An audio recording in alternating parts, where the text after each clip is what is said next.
Hello everyone, how are you all? Students, welcome to class 11th. Class 11th में आपका स्वागत है।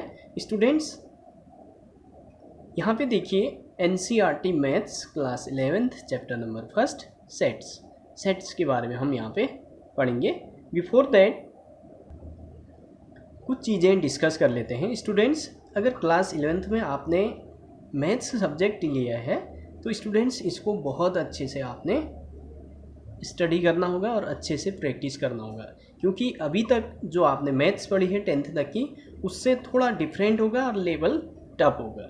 अगर स्टूडेंट्स आपके बेसिक कॉन्सेप्ट क्लियर नहीं होंगे, प्रीवियस कॉन्सेप्ट क्लियर नहीं होंगे तो और भी ज़्यादा दिक्कत होने वाली है। और स्टूडेंट खास बात यह है कि जो आगे की तैयारी करेंगे आप वो 11th-12th के बेस पर ही होता है। इट मीन्स 11th-12th को बहुत अच्छे से आपने डीपली स्टडी करना होता है।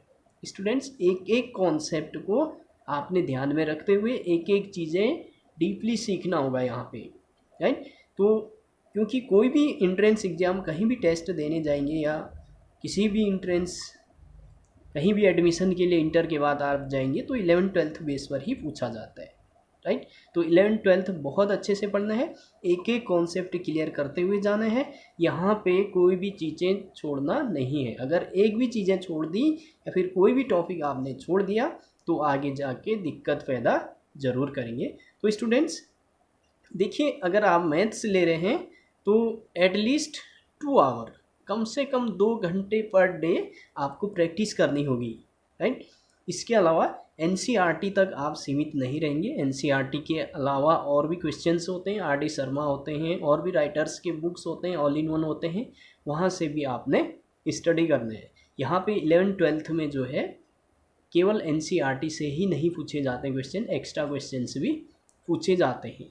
इसलिए स्टूडेंट्स बहुत सारे क्वेश्चंस आपने सॉल्व करने होते हैं। मैक्सिमम क्वेश्चंस आपने, जैसे सेट चैप्टर पढ़ रहे हैं तो सेट से रिलेटेड मैक्सिमम क्वेश्चंस आपने सॉल्व करने होंगे NCERT के अदर, तब जाके आप इन फ्यूचर कुछ कर पाएंगे। सो स्टूडेंट्स, स्टार्ट करते हैं। देखिए, सबसे पहले बात करते हैं सेट्स क्या होता है। एक डेफिनीशन के हेल्प से हम यहाँ पे सेट्स को समझते हैं। नाउ डेफिनीशन ऑफ सेट की definition, a well defined collection of object is called a set.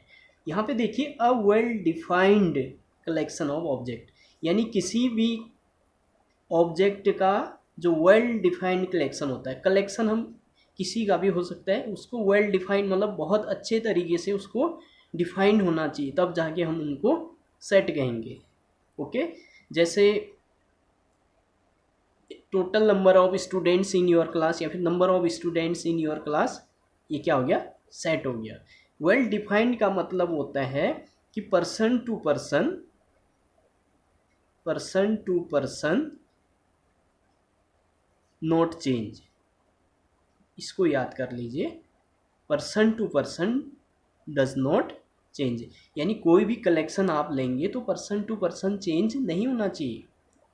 Well defined collection कोई भी हो सकता है, जैसे क्लास 11th के ऑल बुक्स के सेट्स, क्लास 11th के ऑल बुक्स के सेट्स। अगर ऑल बुक्स देखेंगे या फिर ऑल सब्जेक्ट, अगर 5 सब्जेक्ट हैं तो 5 सब्जेक्ट के बुक्स।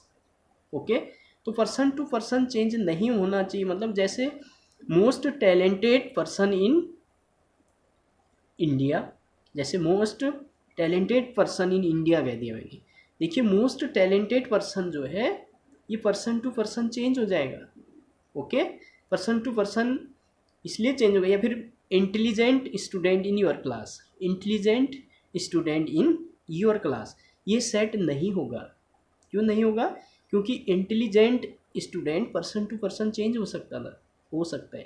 जैसे विवेक के अनुसार इंटेलिजेंट स्टूडेंट कोई और होगा, उत्कर्ष के अनुसार इंटेलिजेंट पर्सन कोई और होगा।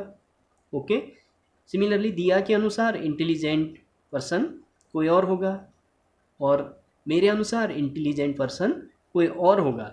यानी अगर मैं कहूँ सेट ऑफ इंटेलिजेंट पर्सन तो ये सेट नहीं होगा। ओके, या फिर मैं कहूँ बेस्ट प्लेयर इन इंडिया या बेस्ट क्रिकेटर इन इंडिया। अब बेस्ट क्रिकेटर मेरे अकॉर्डिंग देखिए रोहित शर्मा हो सकता है, किसी और के अकॉर्डिंग विराट कोहली भी हो सकता है। यानी पर्सन टू पर्सन क्या हो रहा है, चेंज हो रहा है। यानी पर्सन टू पर्सन अगर चेंज हो रहा है तो वेल डिफाइंड नहीं होगा, और वेल डिफाइंड नहीं होगा तो वो सेट भी नहीं होगा, राइट। जैसे फॉर एग्जांपल देख लीजिए, मैंने कह दिया name of month which start from J. क्या कह दिया, name of month which start from J. J से स्टार्ट होने वाले मंथ फिक्स हैं, जनवरी, जून, जुलाई, ओके। यानी फिक्स हैं, इसमें चेंज नहीं होगा। यानी मेरे अकॉर्डिंग भी वही होगा, आपके अकॉर्डिंग भी वही होगा, किसी और के अकॉर्डिंग भी वही रहेगा।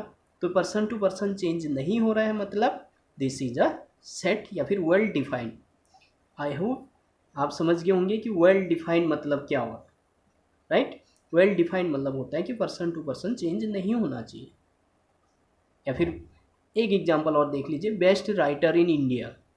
अगर मैंने कह दिया बेस्ट राइटर इन इंडिया, ये सेट नहीं होगा, क्योंकि बेस्ट राइटर मेरे अकॉर्डिंग कुछ और हो सकता है, किसी और के अकॉर्डिंग कुछ और हो सकता है, आपके अकॉर्डिंग कुछ और हो सकता है। यानी पर्सन टू पर्सन चेंज हो जाएगा, इसलिए ये सेट नहीं होगा। तो सेट के लिए ध्यान दीजिएगा, a well defined, well defined मतलब जो पर्सन टू पर्सन चेंज नहीं हो रहा है, वेल डिफाइंड कलेक्शन होना चाहिए ऑफ अ ऑब्जेक्ट। ऑब्जेक्ट कुछ भी हो सकता है, ओके।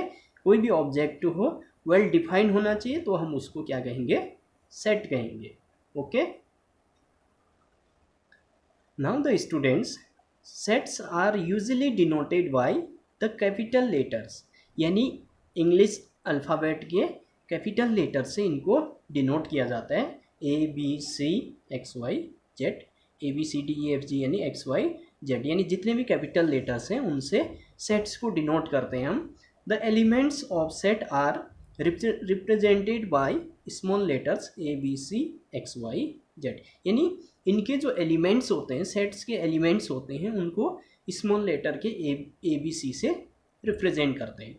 फॉर एग्जांपल देखिए, कोई सेट ले रहा हूँ मैं, ए इक्वल टू, अब देखिए सेट को कैसे लिखते हैं। कभी भी हम सेट को लिखते हैं इस तरह के करली ब्रैकेट में, और इनके जो एलिमेंट्स होंगे, for example A B C, 3 elements ले लिए, इनको इस तरह करली ब्रैकेट के अंदर और कॉमास का यूज़ करते हुए इनके एलिमेंट्स को लिखते हैं। यानी जो ये ए बी सी हैं, इनको हम कहते हैं elements.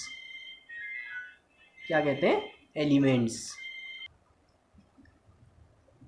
It means A is the element of capital A, या फिर B is the element of A, C is the element of A. इसी को इस तरह रीड किया जाता है, ओके। तो देखिए स्टूडेंट्स, यहाँ पे देखिए जैसे बी सेट ए के अंदर है, मतलब इसका मतलब है B is the element of A, यानी B is an element of A, okay. Small B is an element of A. अब इतने बड़े सेंटेंस में तो नहीं लिखते। अब मैथ्स में क्या होता है, इन जनरल आपने देखा होंगे, मैथ्स जो लैंग्वेज होता है बहुत शॉर्ट लैंग्वेज होता है। किसी भी डेफिनीशन को या फिर किसी भी चीज़ों को बहुत शॉर्ट फॉर्म में लिखना ही मैथमेटिक्स है, ओके। अब मैथ्स में देखिए, बी बिलोंग्स का सिंबल, इसको अच्छे से देख लीजिएगा, ई की तरह होता है, बस थोड़ा सा ये कर्व तरह होता है, कर्व की तरह होता है, कर्व लाइन होता है। बी बिलोंग्स टू ए, इसको बी बिलोंग्स टू ए या फिर B is an element of A, इसको रीड करते हैं बी बिलोंग्स टू ए, यानी बी ए का एलिमेंट है। अभी इस तरह लिखेंगे। सिमिलरली सी बिलोंग्स टू ए, यानी सी बिलोंग्स टू, अगर ए लिखा होगा इसका मतलब सी इज एन एलिमेंट ऑफ ए। इस तरह हम सेट में डिनोट करते हैं। जैसे अगर आप धारचूला से हैं तो you are belongs to Dharchula, जैसे उत्कर्ष बिलोंग्स टू धारचूला, यानी उसको इस तरह लिख सकते हैं, उत्कर्ष बिलोंग्स टू दिस। यानी सेट में इस तरह लिखा जाता है उनके एलिमेंट्स को, ओके। एक एग्जांपल और देख लेते हैं। जैसे कोई सेट बी ले लिया मैंने, इसके एलिमेंट्स 1 2 3 हैं या फिर 4, कितने भी ले सकते हैं, ओके। ये एलिमेंट्स हैं। तो यहाँ पे देखिए 2 अगर मैं लेता हूँ, 2 belongs to what, set B, क्यू किसको बिलोंग कर रहा है, सेट बी को। Similarly 3 belongs to set B, okay, 4 belongs to set B, okay. अगर मैं यहाँ पे कह दूँ 5 बिलोंग्स टू बी, क्या ये सही है? नहीं, यहाँ पे 5 बिलोंग नहीं कर रहा है बी को। अगर बिलोंग नहीं करता है तो इसको कट कर देते हैं, यानी 5 does not belongs to B, यानी 5 बी का एलिमेंट नहीं है। It is clear from here, यहाँ देखिए जो 5 है बी में कहीं भी नहीं दिखाई दे रहा है, इसका मतलब 5 is not belongs to B. Belongs to के लिए इस तरह, not belongs to, does not belongs to के लिए इस तरह कट कर देते हैं। तो ये सिंबल होता है डज नॉट बिलोंग के लिए, ओके। इसके अलावा सेट में एक चीज़ ध्यान देना, इसमें जो वर्ड होते हैं या फिर एलिमेंट्स होते हैं वो रिपीट नहीं होते हैं, हम बार बार नहीं लिखते, एक ही बार लिखते हैं। जैसे मैथमेटिक्स है, इसका आपने सेट बनाना है, ओके, एक सेट बनाना है। चलो ए सेट कह दिया, हम किस तरह लिखेंगे, कर्ली ब्रैकेट में।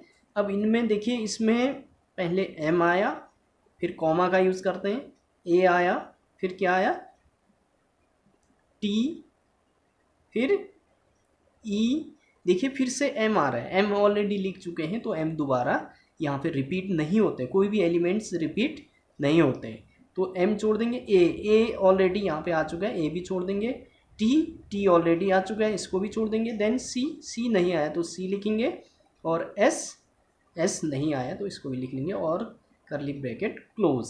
तो इस तरह हम सेट को लिखते हैं, यानी किसी भी सेट में कोई भी एलिमेंट बार बार रिपीट नहीं होते हैं। अगर रिपीट होते हैं मतलब ऐसा नहीं करते हैं, मतलब रिपीट नहीं करते हैं, ये चीज़ ध्यान दीजिएगा, कोई भी एलिमेंट्स इसमें रिपीट नहीं होते। Now students, some examples of sets used in mathematics. Mathematics में कुछ सेट्स जो यूज़ होते हैं, N the set of natural number, यानी कैपिटल एन को हम सेट ऑफ नेचुरल नंबर कहते हैं इन मैथमेटिक्स। यानी सेट ऑफ नेचुरल नंबर आप जानते हैं 1 2 3 dot dot and so on, इसको हम सेट ऑफ नेचुरल नंबर कहेंगे, okay. Set of all integers, अब set of all integer means dot dot dot -3 -2 -1 0, इस तरह लिख सकते हैं 1 2 3 डॉट डॉट डॉट, यानी नेगेटिव एंड पॉजिटिव होते हैं, यानी set of all integers, okay.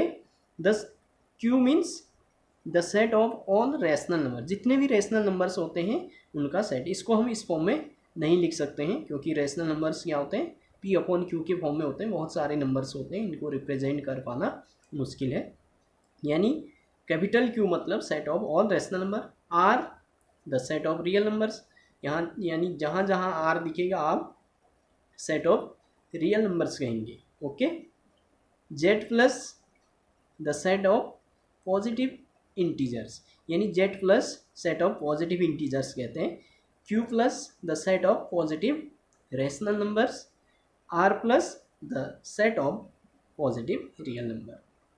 Now students, अगर मैथ्स में आपको ये लेटर्स दिखते हैं कभी भी सेट के फॉर्म में या फिर सेट कहते हैं, तो समझ जाएगा कि क्यू है, कैपिटल लेटर में दिया है, तो सेट ऑफ रैशनल नंबर्स होगा।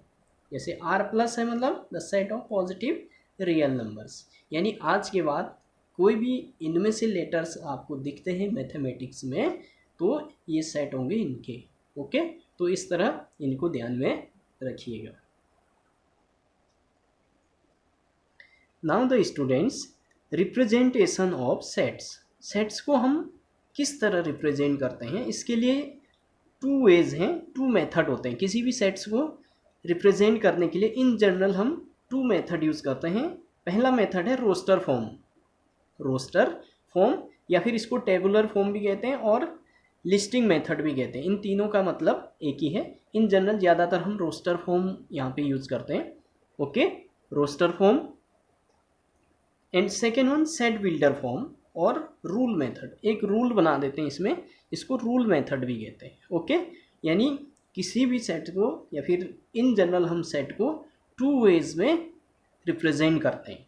फॉर एग्जाम्पल देखिए यहाँ पे मैं कह रहा हूँ the natural numbers less than 10। मैंने क्या कह दिया, the natural number less than 10। इनको रिप्रेजेंट करना है एज अ सेट के फॉर्म में इसको रिप्रेजेंट करना है। अब नेचुरल नंबर आप जानते हैं लेस देन 10 क्या क्या होते हैं। इसको चलिए सेट ए मान लेता हूँ मैं, और इस तरह करली ब्रैकेट लगाएंगे। और लेस देन 10 नंबर्स क्या होते हैं, 1 2 3 4 5 6 7 8 एंड 9 और ब्रैकेट क्लोज। तो ये एक सेट हो गया। अब इसमें देख रहे हैं नंबर हैं लेस देन 10, नेचुरल नंबर हैं लेस देन 10। तो डियर स्टूडेंट, इसको कहते हैं हम रोस्टर फॉर्म। जो पहला मेथड है रोस्टर फॉर्म, यानी इस फॉर्म में नंबर्स को लिखना हम कहते हैं रोस्टर फॉर्म। ओके, बहुत इजी है रोस्टर फॉर्म में लिखना। अब सेकेंड देखिए सेट बिल्डर फॉर्म, इसको अच्छे से देखना। ये थोड़ा सा अलग है, थोड़ा सा टफ होगा, ज़्यादा टफ नहीं होगा। अब देखिए किस तरह होगा। इसी चीज़ को the set of natural number less than 10, इसी को मैं सेट बिल्डर फॉर्म में लिखता हूँ। अब सेट ए कह दिया।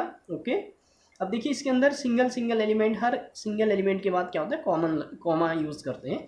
तो सेट बिल्डर फॉर्म में हम क्या करते हैं, इसको एक्स मान लेते हैं। क्या मान लेते हैं, इन सबको एक्स मान लेते हैं। ओके, अब एक्स क्या है उसका डेफिनीशन हम यहाँ पे देते हैं। देखिए एक्स क्या है इसके बारे में कहते हैं, तो यहाँ पे डबल जो इस तरह डॉट लगाते हैं इसको कहते हैं सच दैट। यानी एक्स इस प्रकार है कि, यानी एक्स क्या है उसका डेफिनीशन देने जा रहे हैं हम, इसको कहते हैं X such that. X such that. Okay, X such that. अब यहाँ पर कह देंगे X belongs to N. X belongs to N, यानी एक्स नेचुरल नंबर है। यहाँ पे साफ दिखाई दे रहा है एक्स क्या है, नेचुरल नंबर है। Okay, and X less than 10, और नेचुरल नंबर कैसे हैं, लेस देन 10, और ब्रैकेट क्लोज कर देंगे। This is called set builder form.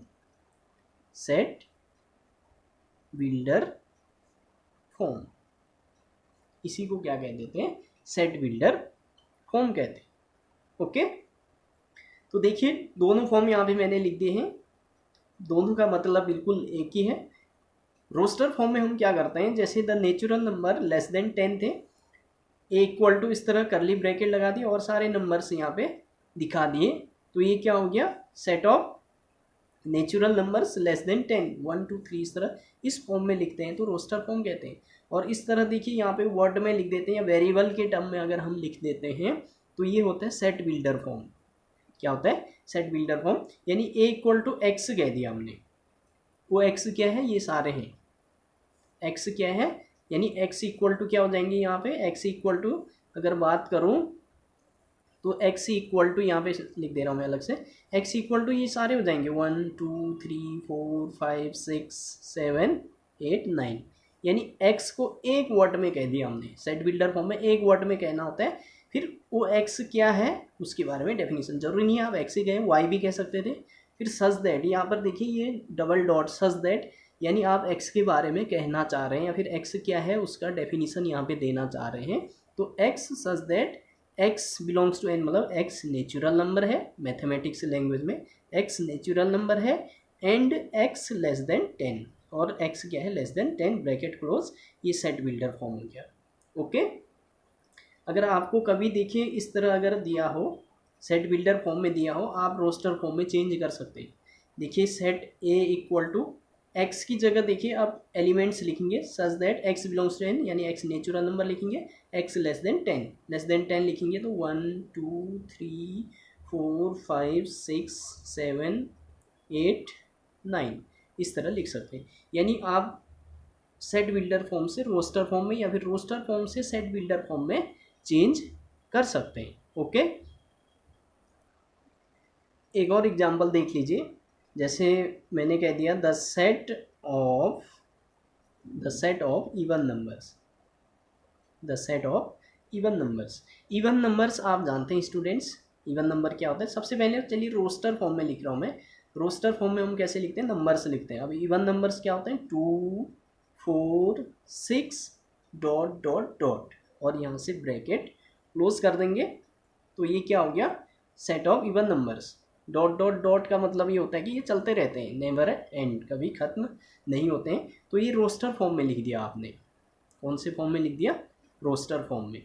अब देखिए स्टूडेंट, इसी को सेट बिल्डर फॉर्म में कैसे लिखेंगे, the set of even numbers. इसी को देखिए आपने लिखना है सेट बिल्डर फॉर्म में। देखिए ए इक्वल टू, अब एक्स कह देते हैं इसको, क्या कह देते हैं, एक्स।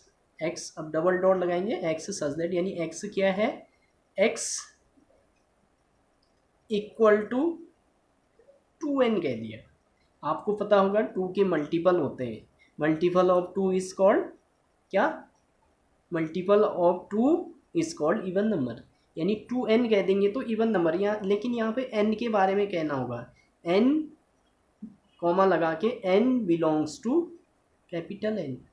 n की जगह आप क्या रख देंगे, नेचुरल नंबर। यानी n की जगह देखिए 1 रखेंगे तो x इक्वल टू 2 1 जब 2, 2 रखेंगे n की जगह तो क्या हो जाएगा, 2 2 4, 3 रखेंगे 2 3 6, यानी इवन नंबर्स आते रहेंगे। तो इस तरह देखिए स्टूडेंट्स, ये हो गया आपका सेट बिल्डर फॉर्म। ये क्या हो गया, सेट बिल्डर फॉर्म। यानी स्टूडेंट्स आप किसी भी सेट्स को आप रोस्टर फॉर्म और सेट बिल्डर फॉर्म, यानी दो मेथड, जनरली हम 2 मेथड यूज़ करते हैं, ओके, यानी सेट बिल्डर फॉर्म और roster form. I hope students आज का ये वीडियो समझ में आया होगा। तो स्टूडेंट्स आज के लिए इतना ही। अगर कोई डाउट्स होता है, किसी भी प्रकार का डाउट्स होता है तो ज़रूर पूछ लीजिएगा। और हाँ स्टूडेंट्स, वीडियो को अच्छे से देखिएगा। अगर देखिए कहीं पे डाउट्स होता है तो एक बार फिर से पॉज करके या फिर बैक करके वीडियो को फिर से प्ले करके आप देख सकते हैं, तब जाके अच्छे से समझ में आएगा। अगर कोई भी डाउट्स होता है, कोई भी चीज़ें समझ में नहीं आते हैं तो स्टूडेंट्स ज़रूर पूछ लीजिएगा। Thank you.